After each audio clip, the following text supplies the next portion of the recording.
نحمده ونصلي على رسوله الكريم اما بعد فاعوذ بالله السميع العليم من الشیطان الرجیم بسم اللہ الرحمن الرحیم۔ عزیز دوستو، عبادات انسان کی اس وقت تک قبول نہیں ہوتی جب تک کہ اس کی سوچ بحق انسانیت نہ ہو۔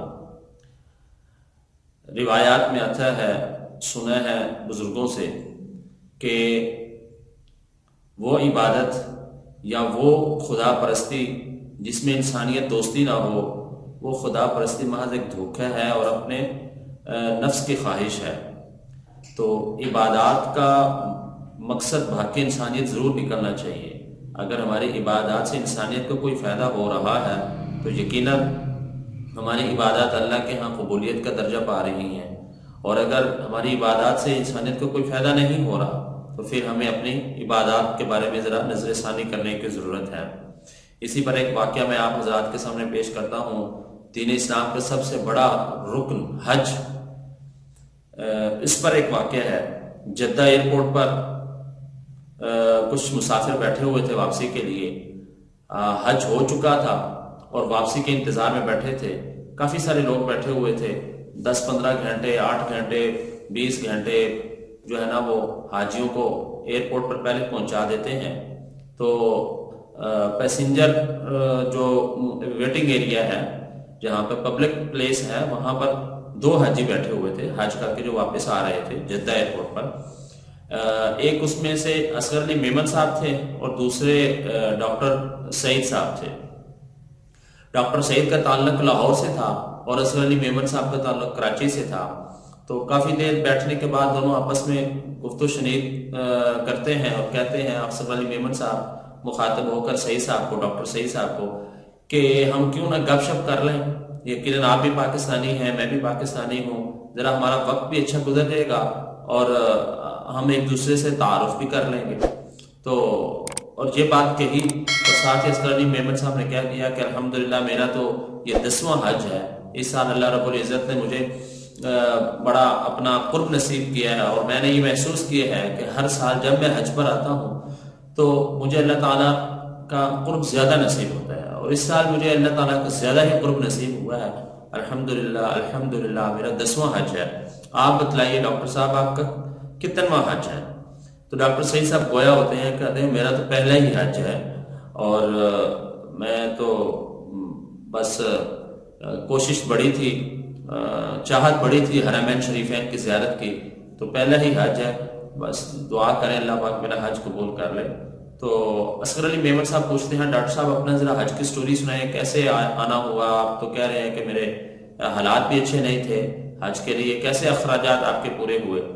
تو ڈاکٹر سعید صاحب کہنے لگے، میمن صاحب آپ چھوڑیے اس بات کو، میری ذرا لمبی سٹوری ہے، وقت ضائع ہوگا۔ تو اصغر علی میمن صاحب کہتے ہیں کہ ڈاکٹر صاحب وقت ضائع ہونے کی کیا بات ہے، فارغ ہی تو بیٹھے ہیں۔ اب ڈاکٹر سعید صاحب اپنا جو ہے واقعہ سناتے ہیں، فرماتے ہیں ڈاکٹر سعید صاحب کہ میں لاہور کے ایک پرائیویٹ ہاسپٹل میں فزیو تھراپسٹ ہوں، فزیو تھراپی کی جاب کرتا ہوں، پرائیویٹ ہاسپٹل ہے۔ تو میں نے اپنے حرمین شریفین کی زیارت کا شوق تھا، میں نے رب کائنات سے دعا کی تھی، یا اللہ مجھے اپنے گھر کا دیدار کروا دے، لیکن میں دیدار تیرے گھر کا حج کی شکل میں کرنا چاہتا ہوں، عمرے کی شکل میں نہیں۔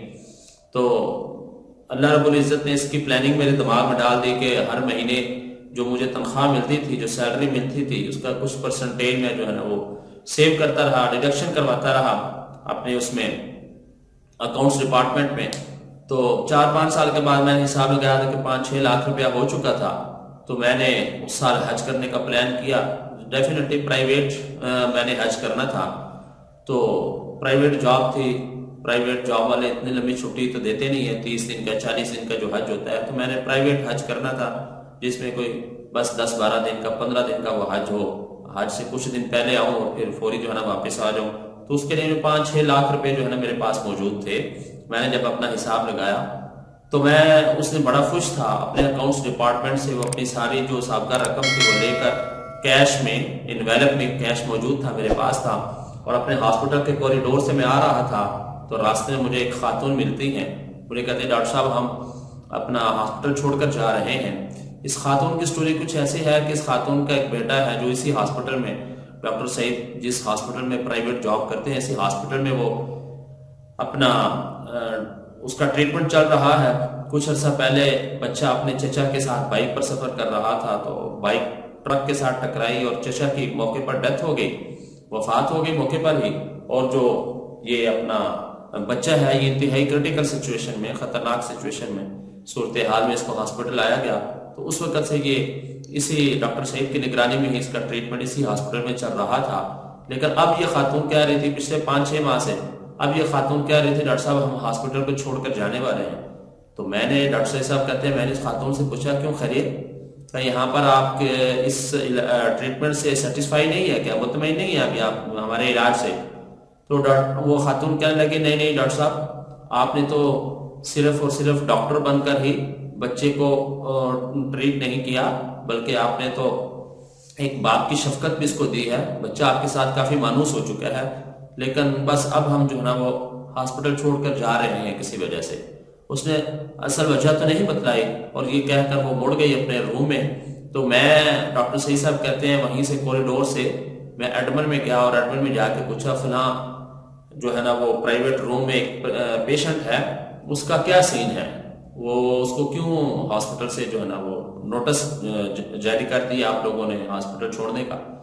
تو ایڈمن والوں نے بتایا کہ وہ جو بچے کا باپ ہے وہ جاب لیس ہو چکا ہے جہاں پر پہلے کام کرتا تھا، تو اب وہ فی نہیں جمع کروا سکتے، پیمنٹ جمع نہیں کروا سکتے. تو لہذا ہاسپٹل نے یہ جو ہے نا ان کو نوٹس جاری کر دیا ہے کہ یا تو آپ اپنے نیکسٹ 4-5 ماہ کے جو ہے نا ڈیوز جمع کروائیں یا آپ ہاسپٹل چھوڑ دیں. تو ڈاکٹر سعید صاحب کہتے ہیں جب میں نے یہ بات سنی تو میں فوراً مینیجر کے روم میں چلا گیا اور میں نے مینیجر کو کہا کہ سر فلاں روم میں ایک بچہ ہے پچھلے 2-3 ماہ سے وہ یہاں پر جو ہے نا وہ ٹریٹمنٹ اس کا چل رہا ہے اور ماشاءاللہ کافی اس کی امپرومنٹ اس میں آئی ہے، لیکن ابھی وہ اس قابل نہیں کہ اس کو ہاسپٹل سے نکال کر ڈسچارج کر کے گھر بھیج دیا جائے. لیکن مسئلہ یہ ہے کہ اب وہ اپنا ڈیوز ان کے پاس نہیں ہے، وہ اپنے فیوچر میں جتنے بھی ڈیوز ان کے بنتے ہیں وہ جمع نہیں کروا سکتے کیونکہ اس بچے کا جو والد ہے وہ جاب لیس ہو چکا ہے، لہذا آپ اس کا جو ہے نا وہ فری میں کر دیں. تو ڈاکٹر سعید نے کہا جب میں نے وہ مینیجر سے یہ بات کی تو مینیجر نے بڑے غصے سے میری نظروں کی مجھے جو ہے نا وہ دیکھا اور کہنے لگا ڈاکٹر سعید صاحب یہ پرائیویٹ ہاسپٹل ہے، کوئی چیریٹی انسٹیٹیوشن نہیں ہے، کوئی خیراتی ادارہ نہیں ہے کہ یہاں پر جو ہے نا وہ فری علاج کرتا رہے چلتا رہے. تو ان کو کہیں کہ جو اپنا فیس وہ اپنا ڈیوز ہیں وہ جمع کروائیں، ادروائز ہاسپٹل چھوڑ دیں. اور اگر آپ کو زیادہ ہی ان سے ہمدردی اور دل آ رہی ہے، رحم آ رہا ہے، تو آپ اپنی طرف سے ان کو پیسے جمع کروا دیں نا، ان کے پیسے. تو ڈاکٹر سعید کہتا ہے کہ مینیجر کے اس جو ہے نا وہ ایٹیچیوڈ کی وجہ سے، اس کے اس رویے کی وجہ سے میں کافی ڈسہارٹ ہوا. میں اس کے کمرے سے روم سے باہر نکلا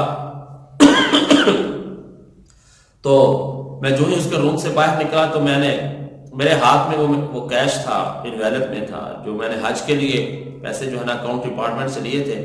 تو میں اسی کشمکش میں تھا کہ میں ان پیسوں کا کیا کروں، حج پر جاؤں یا اس بچے کے. بڑا فیصلہ یہ ہوا میرے دل نے، میں نے اپنے آپ سے مشورہ کیا اور فیصلہ یہ ہوا کہ یہ حج تو ہوتا رہے گا، فی الحال بچے کی صحت کا مسئلہ ہے درپیش ہے.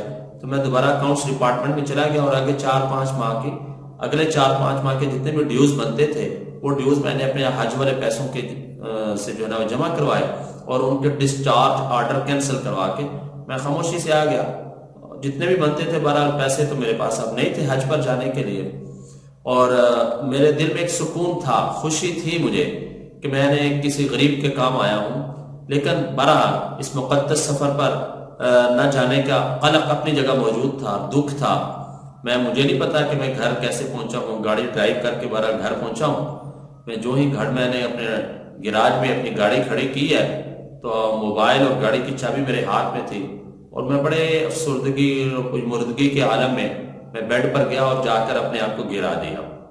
موبائل میرے ہاتھ میں تھا، ڈاکٹر سعید صاحب کہتے ہیں، اور میں سینے پر اپنا ہاتھ رکھ کے نا میں لیٹ گیا اور میری آنکھوں سے آنسو جاری تھے اور میں تصورات میں، تخیلات میں بیت اللہ کا طواف کرنے لگا.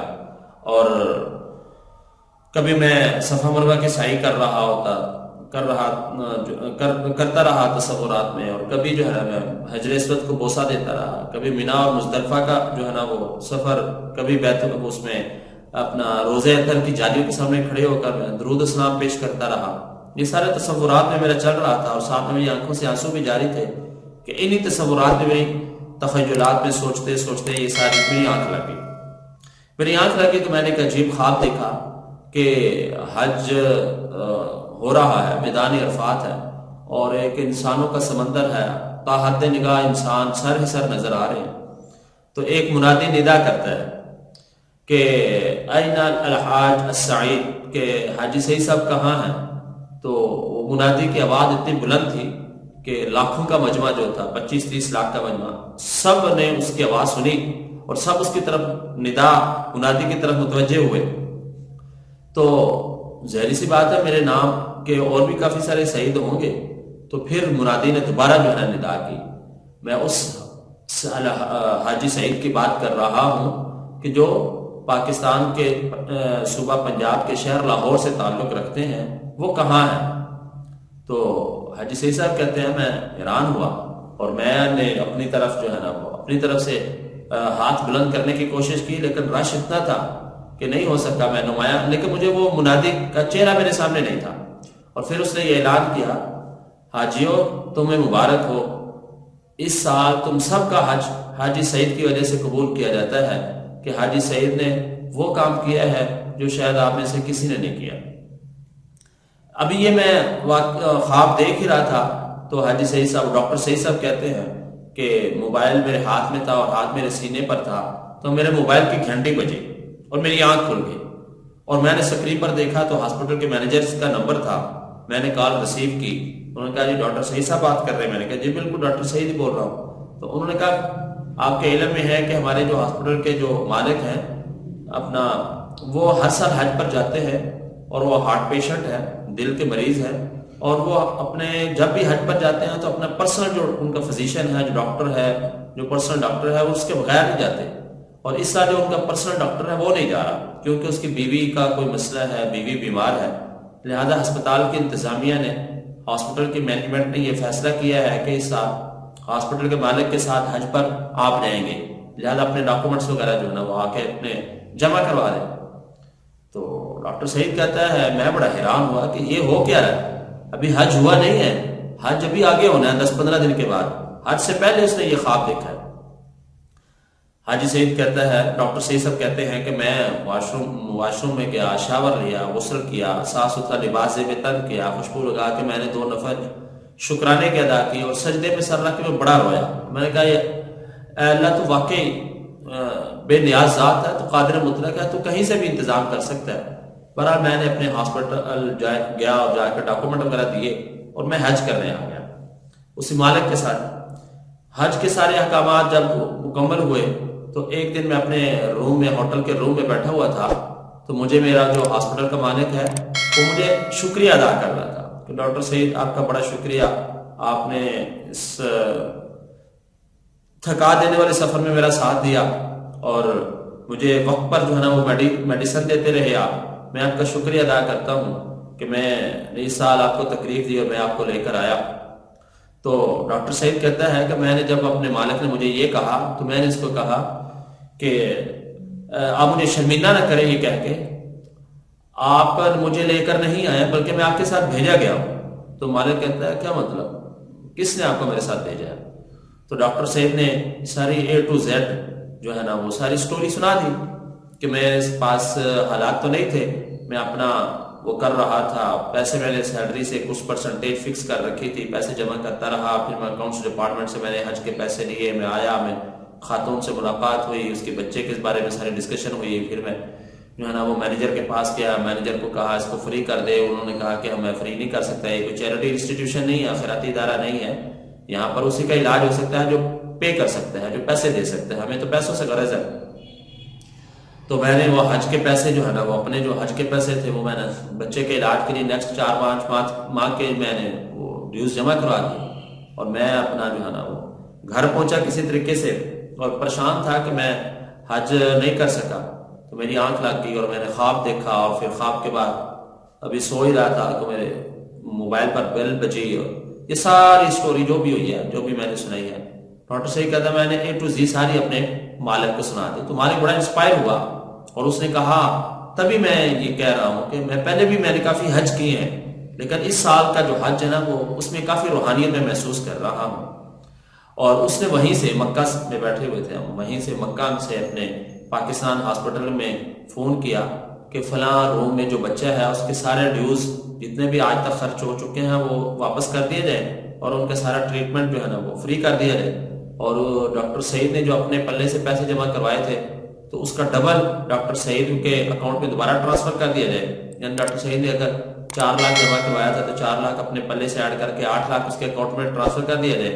اور اس بچے کا جو باپ ہے جو جاب لیس ہو چکا ہے اس کو میری فلاں فیکٹری میں سپروائزر کی جاب دے دی جائے. تو یہ جو ہے نا وہ سارا کا سارا ہو گیا. اور اب یہ ساری کی ساری سٹوری جدہ ایئرپورٹ پر بیٹھے ہوئے ڈاکٹر سعید اصغر علی میمن صاحب کو بتا رہے تھے جو کہ دونوں فلائٹ کے انتظار میں تھے. تو اس طرح کا جو ہے نا وہ یہ ایک سٹوری ہے. تو عزیز دوستو اس ساری سٹوری کا، اس سارے واقعے کا، اور یہ کوئی تصوراتی یا تخیلاتی واقعہ نہیں ہے، حقیقت پر مبنی یہ واقعہ ہے. تو عزیز دوستو اب دیکھیے کہ بحق انسانیت اگر آپ کا ذہن ہوگا اور آپ جو ہے نا وہ آپ کے اندر جذبہ ہوگا خدمت انسانیت کا تو یقیناً آپ کی عبادات بھی قبول ہوں گی اور آپ کو روحانیت بھی زیادہ محسوس ہوگی اور آپ کو دلی طور پر سکون بھی ہوگا. اور اگر ہمارا یہ چیز نہیں ہے ہمارے اندر، صرف عبادات ہیں تو عزیز دوستو علامہ اقبال کا مشہور شعر ہے جس کا مفہوم یہ ہے کہ فرشتے تھوڑے تھے عبادت کے لیے کیا. تو اللہ نے تو انسان کو اس دنیا میں خلیفہ بنا کر بھیجا ہے جو اپنے جیسے دوسرے جو غریب ہیں ان کی ضروریات پوری کرے. تو اصل میں انسان کا مقصد یا انسان کو یہ ٹارگٹ دے دیا گیا ہے. تو لہذا میری آپ سب سے یہ درخواست ہے تمام ناظرین سے کہ جتنے بھی اس وقت مجھے اسکرین پر دیکھ رہے ہیں کہ ایک چھوٹا سا کام کریں آپ. وہ کام کیا ہے کہ گھر میں ایک چھوٹا سا چیریٹی باکس بنائیں، چیریٹی باکس بنا لیں یا غلہ لے لیں. بازار سے ہم 15-20 روپے کا پلاسٹک کا غلہ مل جاتا ہے. تو اس میں روزانہ کے 10 روپے 20 روپے 50 روپے ایک پرسنٹیج فکس کر لیں، اس میں ڈالتے رہیں. تو اگر آپ 50 روپے بھی روزانہ کا ڈالیں تو مہینے کے بعد 1500 روپیہ ہو جائے گا. 1500 روپیہ مہینے کے بعد نکالیں، اس میں سے 500 روپیہ اپنے جو ہے نا وہ اپنے پلے سے دوبارہ ایڈ کریں، 500 روپیہ گھر کے کسی اور فن سے لیں، بڑے سے لیں، اور وہ جو ہے نا وہ اپنا 2500 روپیہ ایک ریزنیبل اماؤنٹ بن جاتی ہے. اس کا کوئی بھی گراسری کا سامان لے اور اپنے کسی سب سے زیادہ حقدار آپ کا جو ہے نا ان پیسوں کا وہ آپ کے عزیز و اقرب ہے ان تک پہنچا دیں.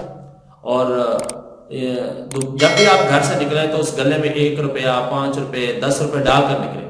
ہو سکتا ہے کہ آپ گھر سے نکلیں اور باہر بہت بڑی کوئی مصیبت آپ کے انتظار میں ہو، منتظر ہو. اور حدیث کا مفہوم ہے کہ صدقہ بلاؤں کو ٹال دیتا ہے. اگر آپ اس میں 1 روپے کا سکہ 5 روپے کا سکہ ڈال کر نکلیں تو یہ ممکن ہے کہ اس کی وجہ سے وہ آنے والی مصیبت جو ہے نا وہ ٹال جائے.